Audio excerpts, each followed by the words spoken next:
ಸ್ವಲ್ಪ ಎಲ್ಲೋ ಒಂದು ಕಡೆ ಅವ್ರಿಗೆ ಇರುತ್ತೆ. ಸೊ ಪ್ರತಿ ಸತಿ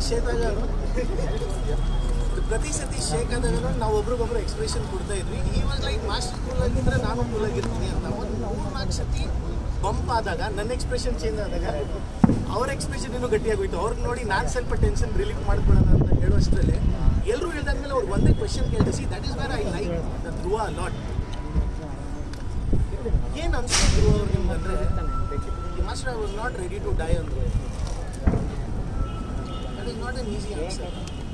ಅವ್ರು ಹೇಳಿದ್ದು ಒಂದೇ ಮಾತು, ಮಾಸ್ಟರ್ ನಾನು ಸಾಯಕ್ಕೆ ರೆಡಿ ಇರಲಿಲ್ಲ. ಆ್ಯಂಡ್ ಅದ್ರ ಹಿಂದೆ ಒಂದಷ್ಟು ಡೀಟೇಲ್ ಹೇಳಿದ್ರು ಅವರು, which I really love it. Means ಆ ಮೈಂಡ್ ಸೆಟ್ ಇದೆ ಅಲ್ಲ, ಅದೇ important. And that mind set only saved all of us ಅಂತ ನನ್ನ ಇದು ಒಂದೇ. ಇದ್ರ ಜೊತೆಗೆ ಇದರಲ್ಲಿ 2 ಸಾಂಗ್ ಮಾಡಿದ್ದೀನಿ.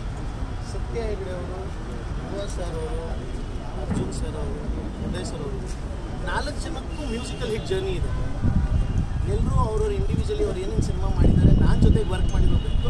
ಎಲ್ರಿಗೂ ಒಂದು ಮ್ಯೂಸಿಕಲ್ ಜರ್ನಿ ಇದೆ, ಸಕ್ಸಸ್ ಇದೆ. ನಂದು ಏನಾಗೋಯ್ತು ಅಂದರೆ, with an opportunity, I am also working after a long time with Dhruva sir, Uday sir also ಬಚ್ಚಿನ ಮೇಲೆ ಇದೇ ಮಾಡ್ತಾರೆ. More than an opportunity, it was a responsibility.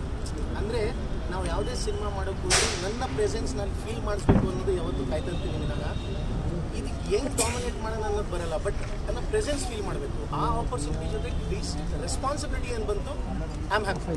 As A technician ನನಗೇನು ರೆಸ್ಪಾನ್ಸಿಬಿಲಿಟಿ ಕೊಟ್ಟಿದ್ರು ಅದು ಡೆಫಿನೆಟ್ಲಿ ರೀಚ್ ಆಗಿದ್ದೀವಿ ಅಂತ ಆ್ಯಸ್ ಎ ಟೀಮ್ ಮಾಡ್ಕೊಂಡಿದ್ದೀನಿ. And what people will see they definitely love it ಅಂತ ಹೇಳಕ್ಕೆ ಇಷ್ಟಪಡ್ತೀನಿ. As of now song team release ಮಾಡುತ್ತೆ, ಅವಾಗ ಅದ್ರ ಡೀಟೇಲ್ ಮಾತಾಡ್ತೀನಿ.